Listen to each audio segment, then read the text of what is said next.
Hi, this is Marissa Maddox Heffernan from the Justice Network Board, and we've reached that time of year when our thoughts are turning towards giving to others during this holiday season. Many options exist for helping those in need during the season, but as Free Methodists, we wanted to highlight two of our own outlets. We're happy to have with us Alma Thompson from International Child Care Ministries and Rose Brewer from Seed. Welcome. Thank you. It's great to be with you. Yes, we are super glad to be with you and super glad that the Justice Network is doing this and so many other things. Mm-hmm. Yeah, I am personally, I'm very excited to have you guys and to talk to you both. And partially because I feel like, and at least in my time in churches, I don't feel like enough of our FM churches know about you guys and know about what these organizations do. So can we start with just like a short summary about, why don't we start with you, Alma, and can you tell us a little bit about ICCM? Absolutely. So ICCM is the branch of Free Methodist World Missions that advocates for the well-being and the safety of children all around the world.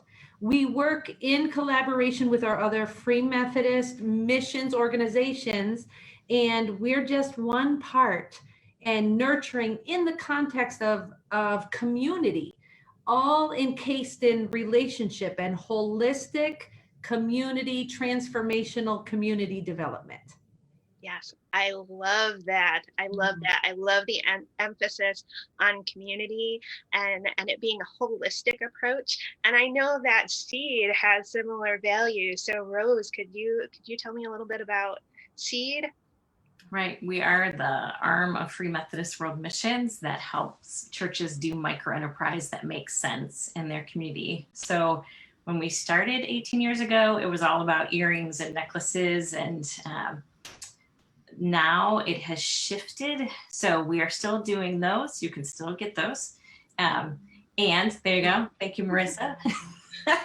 Represent. So you can still do those, but we're really saying, okay, what makes the most sense for the churches? And so we've shifted a lot more to helping the churches to raise animals or do organic farms, like large farms that are like support ministry for 99 years, like things like that. We've got a bunch of seed capital projects this year that we'll talk about later, but really saying, okay, in a community-based church, as they are reaching out and Free Methodists reach out to the poorest of the poor, how can we help them do some kind of business that makes sense as part of the discipleship, as part of the outreach of that local church? Awesome.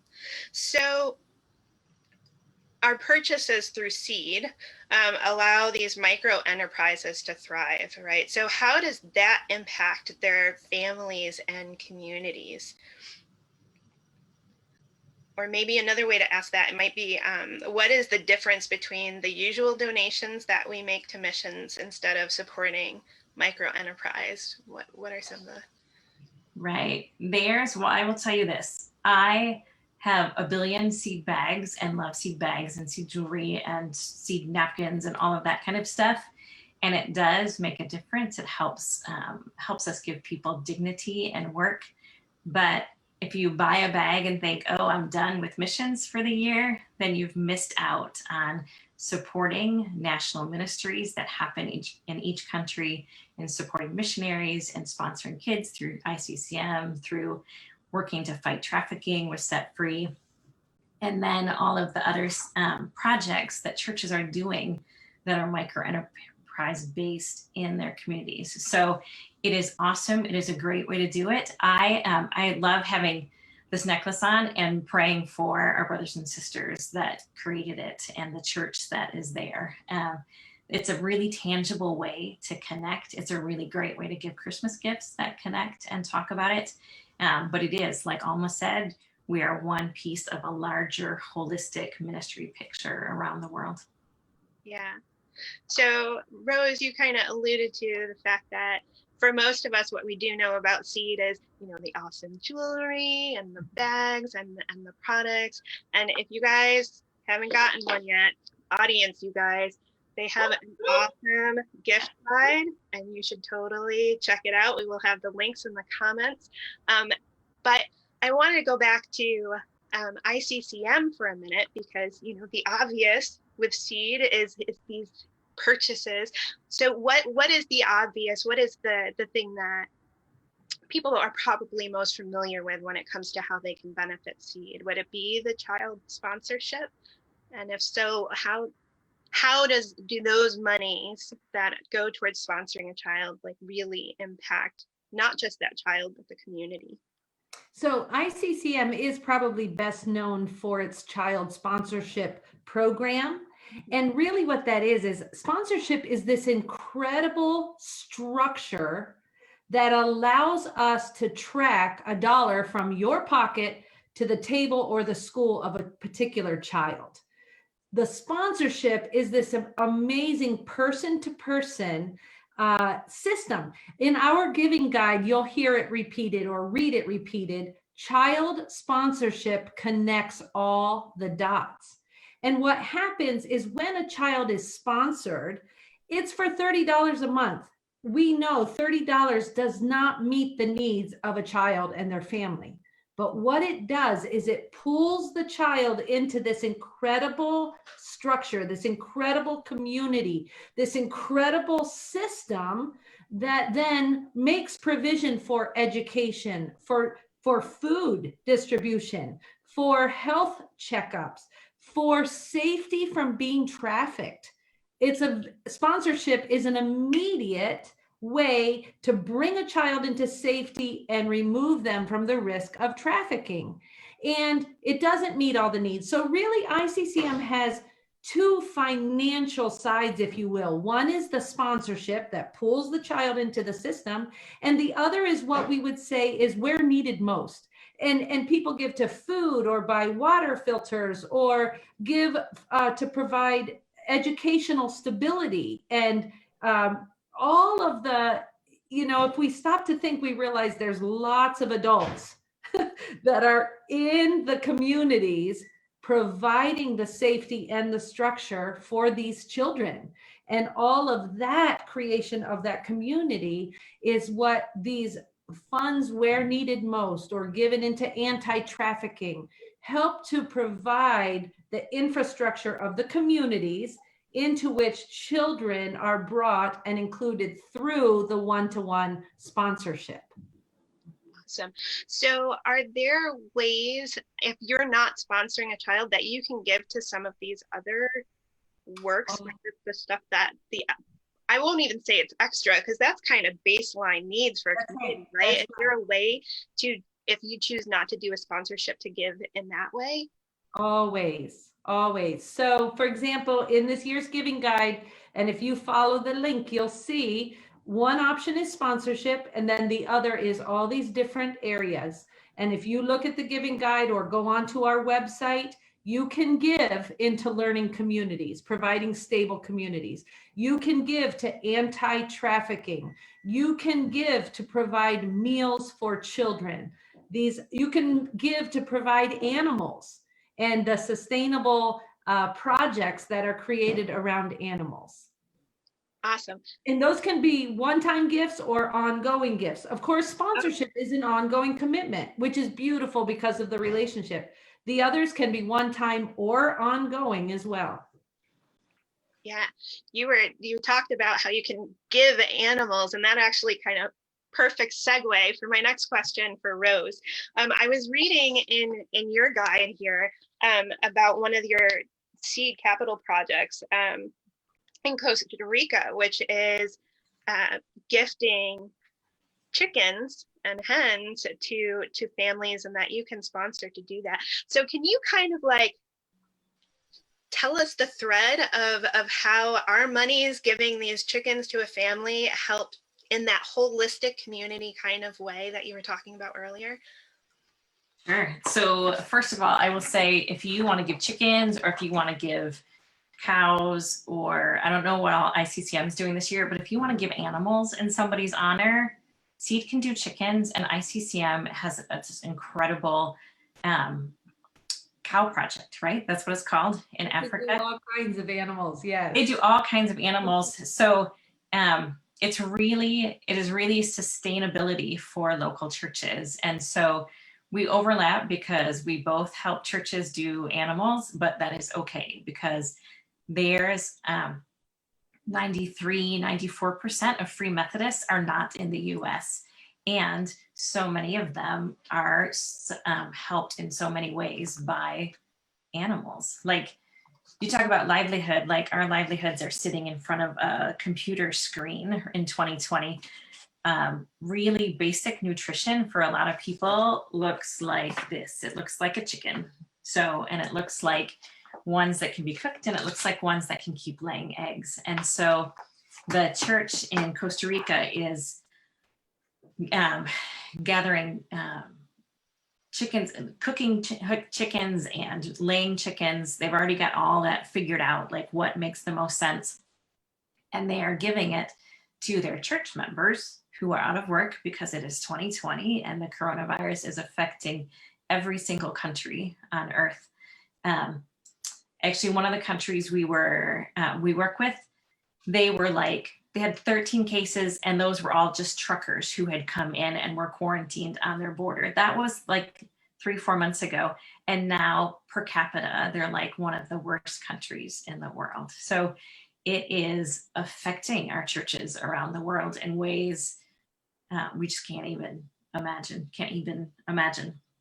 But Costa Rica is doing, they are providing chickens for families in the churches and outside the churches as an outreach that says, hey, Jesus loves you, and here is proof of it, some protein that is going to get you through a little bit longer, that is going to get you through. So, and a lot of love. Again, a lot of our programs are like what Alma said, they pull people into community, they connect people. And that's people in our Free Methodist churches, and it's people in the community that we are reaching out to and saying, Jesus loves you, and therefore we're doing this. So the group in India is also making masks for school children. There's groups that are doing screen printing, and just, so all kinds of seed capital projects. I have a bigger one that I want to talk about in a little bit. Yeah. So I'll just leave that there as a little seed. Yeah. And I just want to throw out there too, these animals, they make the best white elephant gifts. I have given chickens every year for, the different white elephant things where you have to show up. And usually I'll get like a little chicken stuffed animal or figurine and put it in the bag with just like a little card that says, you've just gifted a chicken to a family and blah, blah, blah. I'll do the research and look it up. But there's easy ways that we can all give in substantial ways to different people in different places. Right. And when you give animals, I think I can say this for, I'll say it for Seed, and I think it's true for ICCM. When you give it, you get a card that says you've given this, or like if I buy one for you, then you get a card that says, hey, a chicken was given in your name, or 20 chickens or 50 chickens. So yeah. Yeah. And I think ICCM does that too, right? That could be. Ray Babcock is the one who administers our animal funds. And so there's still a lot of things that ICCM does that I still don't even know. It's a beautiful thing. I love watching Alma as she started with ICCM and learning all the incredible things ICCM does. I can vouch for being in all kinds of different countries and seeing what ICCM does. And it would take her 5 years without coronavirus to learn all of that. So I love that she does that and that she's got a great team. Yeah, I'm enjoying talking to you ladies. And I shared one of my favorite gift giving ideas, right? And we've talked about this gift giving guide that Seed has developed. I love right on the front where it says, the tagline is Seed, Justice, Grow, Hope. powerful, a simple way to just communicate a powerful concept. And that's awesome. So, we're looking through the catalog, and this seems like the perfect answer for that person who has everything, to give them something that benefits others. Would you like to highlight maybe a couple of your favorite gift ideas, Rose? I'm going to highlight the one, actually, I think should be your new best white elephant gift. So this is actually a project that we're working with ICCM and Seed and Set Free. And this is, you can't see the actual product that is related to this because it is a product that comes out of looking back and saying, okay, what is hope in these communities?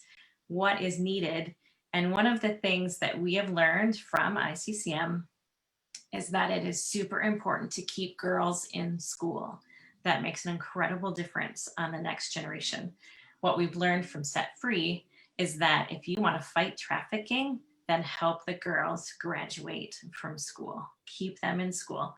And so as we've been talking to some of our partners, then we found out that there are girls in our schools, there are women in our churches, there are definitely women and girls in the communities where our churches are around the world who do not have supplies for every time they menstruate.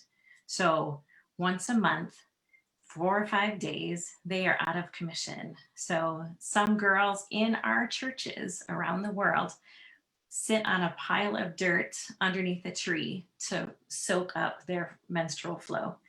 At night, they sit on a pile of dirt next to their bed. Some of the better case scenarios are they have pads, but they are so cheap that when they are full, they fall out onto the ground. And multiple stepfathers, their answer has not been one of compassion. Their answer has been, how can you be so irresponsible? Mm. That breaks my heart. But also, as people who are passionate about the leaders for the next generation, I feel like the Holy Spirit has been speaking with me and with Kevin, with Alma, with others in ICCM, and saying, this is a leadership issue.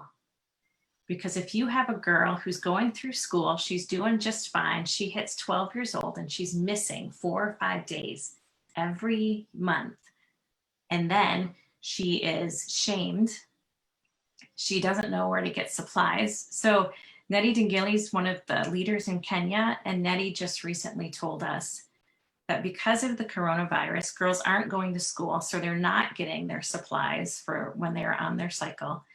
And so they have no other way to get them. It is a thing of such incredible shame that girls are having transactional sex with men who will pay for pads just for that. And the teen pregnancy rate in Kenya is skyrocketing. Those women, those girls are now super at risk of not finishing school, of being trafficked, of never having a livelihood that is going to help for them and for their families long term. Super easy way to prevent that is to say, okay, can we create reusable menstrual supplies? So we're not going to buy 90,000 pads and ship them overseas, because shipping overseas is a whole logistic thing. And because then when those 90,000 are gone, which Free Methodist girls around the world could use those like that. Mm-hmm. When those are gone, what do?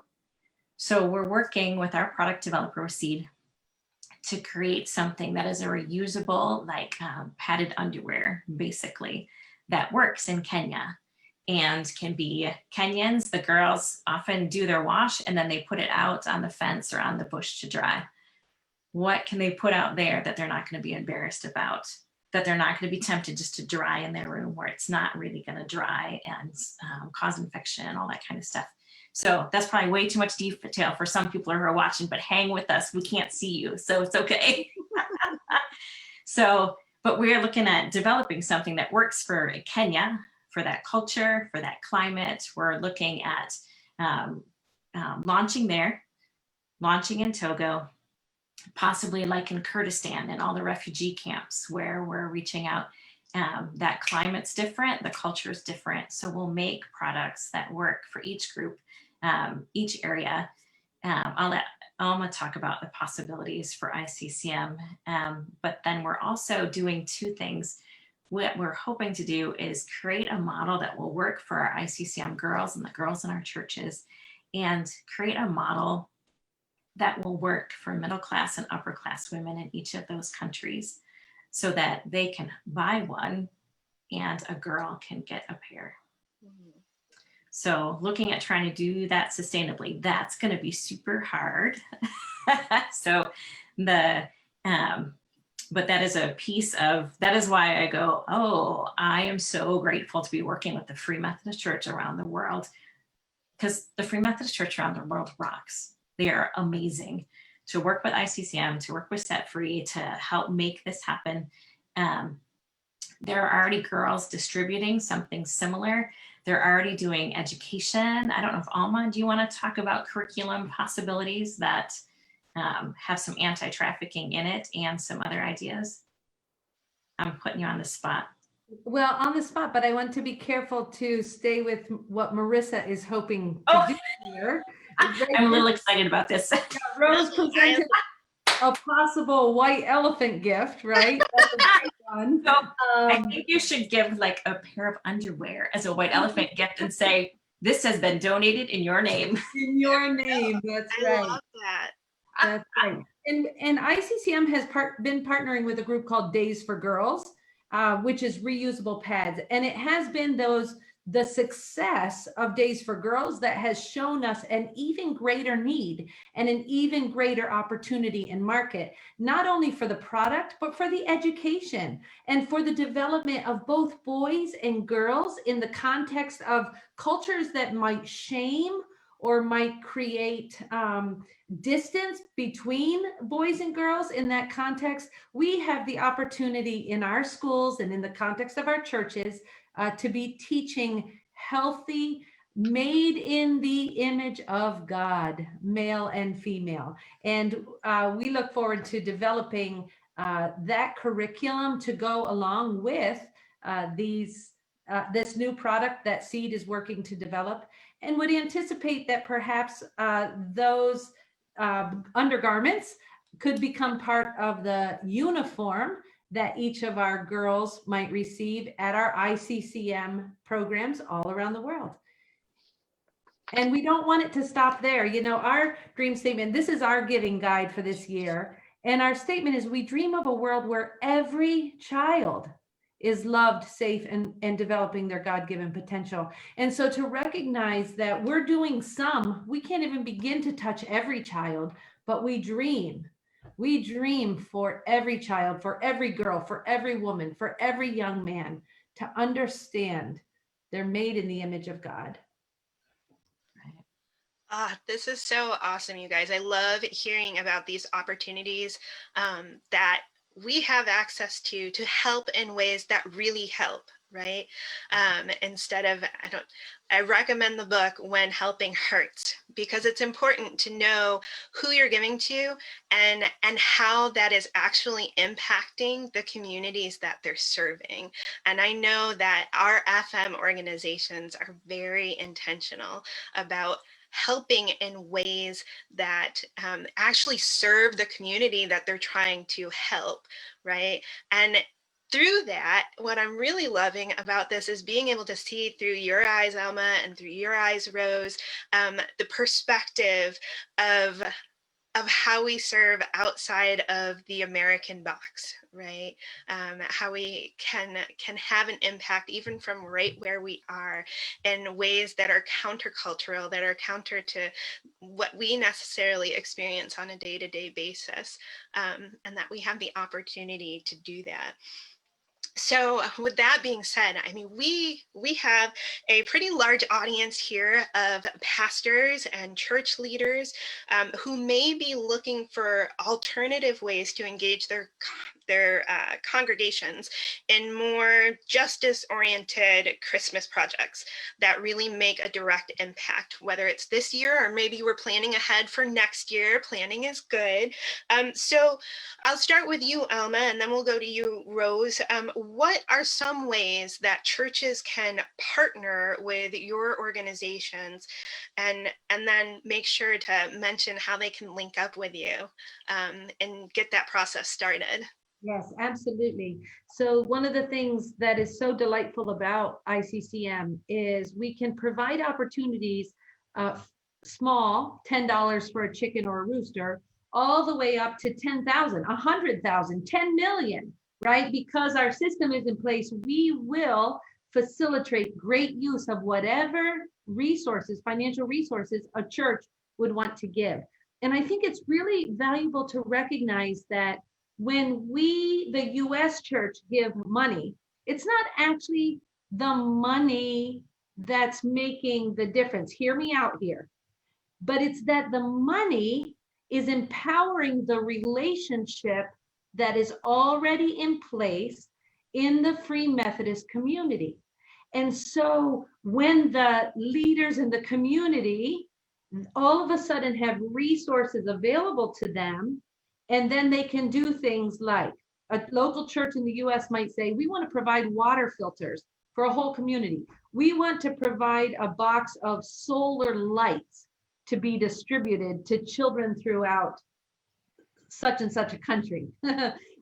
We want to provide animals. We want to provide new outfits for all the children in this area. Or they can say to me, we think we can raise this amount. And then I can say, for that amount, your funds can help facilitate and empower the relationships that are already in place in this location in this way. Everything from chickens and roosters and goats and water filters and to buildings, to food provisions. And right now, food is a big one, right? If someone were to give funds and say, we want to provide, let me give you one very recently, a local church in the US said, we want to provide food for the widows and orphans in a particular country. And so they started by giving rabbits and goats to the widows and orphans. And it begins to create this relationship. A relationship already exists in that country. And now the US church can come alongside with resources. And that's helping that helps because it's in the context of relationships. So we just give in small ways and big ways. The beauty about ICCM is that we can custom make a plan with a US local church. They can call the church office. I'll be delighted to talk with any church leader, mission director. Also, Ray Babcock, Pastor Ray Babcock is in a lot of conversations. He heads up our special projects. And so any one of us would love to talk and help customize a Christmas project that really fits the context of our local church here, because we're all about building these relationships. Awesome. Awesome. So same question to you, Rose. Are there some ways that churches can partner with your organization, and how can they link up with you for that? Totally. We often have churches kind of take this page that's about seed capital, and they'll, some churches will vote, sometimes the board will decide, and they'll say, okay, there's refugees in Colombia who are trying to restart or start a screen printing business. They need, I need my glasses. They need $2,000. So we're going to raise all of that, or we're going to raise half of it, or whatever. And it's very true. We listen. We don't just like come up with projects and say, oh, this is what Seed's going to do, or this is what ICCM is going to do. We listen to those national leaders and say, what do you need? So what are you doing? What is God doing? How can we come alongside that? What a great honor that, when your local church gets behind this project, that it's going to make a difference in a Free Methodist church that is making a difference in their community. So yes, We are thrilled if you want to take on one of these projects. We're thrilled if you want to go to our website and hit the contact seed thing on there. You can get a hold of us through that. You can call us at the World Ministry Center. We're not actually physically there right now, but you can call us. It will get through. But the best way is really go through the website and say, hey, our church would love to take half of this. And we'll also update our website so it says like this is half funded or this is fully funded. So you know the funds are going to help Free Methodist churches around the world to make a difference in their community. That's awesome. I love those ideas. And I love that, we have these kind of organizations that we can help facilitate right here in our FM Free Methodist family. And I went poking around through your websites as I was preparing, and I love the transparency. Like, you can see where the funds are going. You can see how it's benefiting those communities. And I love that you guys both made the point that, you're not going in and telling them what they need, right? You're going in and asking, how can we help? And letting them tell you what they need. I think that's awesome. So, there's that turn of perspective. And so as we wind things up, I would like to ask, since you two have been leading these causes, how has that changed your perspective? How has that changed your thinking about giving and helping? We can start with Alma. So I think of Jesus as our example, who actually came into our neighborhood, right? Who came to live among us and become one of us. And it's interesting, I find myself thinking much less about helping and much, much more about being friends with. And as I am becoming friends with the Free Methodist leaders around the world, I am in awe. These are people whose hearts are as my heart, and people who have so much to teach me about how to engage with my own neighborhood and my own community. And the Free Methodist Church around the world is rich in the Spirit of God. Blessed are the poor of spirit, for theirs is the kingdom of heaven. And so I find myself thinking much less about helping and much more about being in relationship with. And so then in relationship, I find myself thinking more and more in terms of, what do you dream? What does this person in Kenya, in Rwanda, in Costa Rica, in Honduras, in Iraq, what do they dream of? What has God put in their heart? And is there a way that as a friend, with a friend, ICCM can come along and help make that happen? And most recently, it was in the opportunity to help a pastor, a Free Methodist pastor with children, a church planting pastor with children. We were able to get their children sponsored, but he was a sandal maker and he didn't have funds to buy the supplies to make the sandals. Well, ICCM has never done sandals before, but now ICCM does sandals. But just in that one place, because that's the dream that is in that family's heart. And so just this morning in my prayer time, each Wednesday, I have a prayer time since COVID started through Zoom with ICCM leaders from all around the world. And the story told about the gift of the sandals. So I think far less about how can I help and much more listening about what is the dream that God has put in you, my friend, and for your country, my friend. So, I would echo that. I don't feel like we give to the churches around the world nearly as much as we think we do. I have never met such amazing, hospitable, gracious, generous people as the Free Methodists around the world. And especially gracious to really to teach us in ways that are not condescending about what does it mean to love your neighborhood? What does it mean to reach out to the widows and the orphans? What does it mean to tangibly show someone that you love them? What does it mean to raise up girls and boys to be leaders? That is actually one of the things that we're working on more and more with Seed, is to say, how can we show the U.S. church, these leaders that we're working with, and really to disciple the U.S. church, and how this is how it's done. And maybe there's U.S. churches who know way more than I do and are sanctified way more than I am, but I have a lot to learn from the church around the world, and I think a lot of us do. So we do definitely in the U.S., and there are other Free Methodist churches around the world that have a lot of money and that can fund the ministry around the world.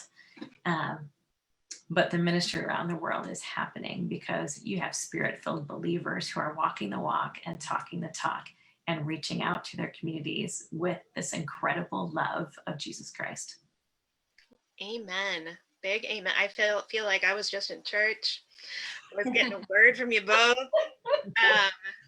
I love it. I love it. And I want to take a moment and just thank everybody who took the time to watch with us and listen with us today. We're going to provide the links for both ICCM and Seed in our comments or in the description. Please make sure to go check them out. Be a little creative in your Christmas shopping. Be creative in the way that you reach out to the congregations that you're at, and see how maybe we can switch it up this year, and we hope that you'll consider giving this year and asking, how can I help?